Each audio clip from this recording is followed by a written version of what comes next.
When people say marry your friend, they are not capping you. I'm going to share with you guys a personal story. I've shared it on my YouTube channel before, but I'm sharing it here because I feel so strongly to share it on this page, okay? Now, before I get into that, I'm making lunch for my husband. I'm making some crispy fried fish in sweet and spicy sauce with a simple egg fried rice. I'm going to also make some chicken and corn soup and spring rolls, okay? Basically the whole Chinese shebang. Now back to the gist. A couple of years back, there was a friend I hadn't spoken to in a bit, a male friend, and we just started speaking. At first we were catching up, just basically, and before I knew it, I was talking to this person every single day for hours. Yes, for hours.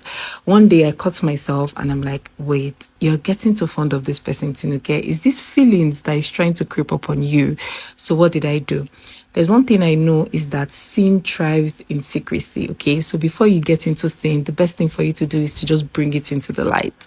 So what I did next was to call my husband. I sat him down and I said, oh, I want to talk to you. I think I'm getting too fond of XYZ person. My husband knows the person. I don't know if this is feelings that's trying to creep up on me, but I think I'm getting too fond of the person. And honestly, how my husband handled that scenario or that situation will always blow my mind. There was no shame. There was no judgment. If anything, my husband was asking me, is there anything I'm not doing well? Is there anything you need me to improve on? I'm like, no. I think I just allowed myself to start talking to somebody too often. And one thing that struck me about that situation was that it was like somebody was covering my face with a veil, and immediately I told my husband, it was like the veil was lifted. Like any fondness that I was trying to fond, it died literally on the spot. Like as the words were leaving my mouth, I could see clearly.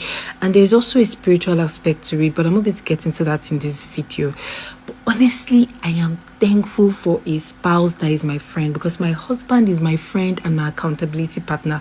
These things happen, and a lot of people will instead tell their friends or their girlfriends, and they might get wrong advice. I feel like this is how affair starts. Like it just starts, oh, I'm just gisting. Before you know it, you're too fond of the person. Before you know it, you're lost because it's not love. Before you know it, a full-blown affair. Another thing that this situation taught me is to guard my heart. Pastor Deboye said that he has never had a female secretary. That is one of the greatest men of God that is alive in our time, okay? And this person is telling you, I guard my space and I guard my heart.